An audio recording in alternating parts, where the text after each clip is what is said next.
বিমস্টেক সদস্যভুক্ত দেশগুলোকে পারস্পরিক স্বার্থ ও সবার কল্যাণে একযোগে কাজ করার আহ্বান জানিয়েছেন বাংলাদেশের অন্তর্বর্তীকালীন সরকারের প্রধান উপদেষ্টা অধ্যাপক মোহাম্মদ ইউনূস। আজ থাইল্যান্ডের রাজধানী ব্যাংককে বঙ্গোপসাগরীয় দেশগুলোর আঞ্চলিক সহযোগিতা জোট বিমস্টেকের ষষ্ঠ শীর্ষ সম্মেলনে রাখা বক্তব্যে তিনি এই আহ্বান জানান। এই শীর্ষ সম্মেলনের মধ্য দিয়ে পরবর্তী 2 বছরের জন্য আঞ্চলিক এই সংগঠনের সভাপতি হিসেবে দায়িত্ব গ্রহণ করল বাংলাদেশ। বিমস্টেক অঞ্চল বিশ্ব জনসংখ্যার 1/5 আবাসস্থল এবং এই অঞ্চলে বহুবিধ চ্যালেঞ্জ রয়েছে বলে উল্লেখ করেন প্রধান উপদেষ্টা। এই চ্যালেঞ্জগুলোকে সম্ভাবনাময় রূপান্তর করা গেলে সব দেশের জন্য বিশাল সুযোগ সৃষ্টি হতে পারে বলেও মন্তব্য করেন তিনি। বান্ডেল থাকলে প্রতি সেনমানিতে টাকা বাঁচবে।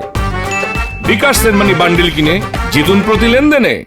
বিমস্টেক সচিবালয় হোস্টিং করার মাধ্যমে বাংলাদেশ এই সংস্থার বিশাল সম্ভাবনাকে অর্থবহ উপায়ে কাজে লাগাতে প্রস্তুত বলেও জানান ডক্টর ইউনূস। তিনি বলেন, বিমস্টেক অঙ্গীকার অনুযায়ী এই অঞ্চলের মধ্যে কানেক্টিভিটি বাড়াতে পারস্পরিক বাণিজ্য ও অর্থনৈতিক সহযোগিতা প্রসারে বাংলাদেশ প্রতিশ্রুতিবদ্ধ। এর আগে আজ সকালে প্রধান উপদেষ্টা অধ্যাপক মোহাম্মদ ইউনূস আজ সম্মেলনের ফাঁকে থাই বিশিষ্টজনদের সঙ্গে প্রাতরাশ বৈঠকে মিলিত হন। বাংলাদেশ বিদেশি বিনিয়োগ পরিস্থিতি নিয়ে এ সময় কথা বলেন প্রধান উপদেষ্টা। বান্ডেল থাকলে প্রতি সেনমানিতে টাকা বাঁচবে। বিকাশ সেনমানি বান্ডেল কিনে জিতুন প্রতি লেনদেনে।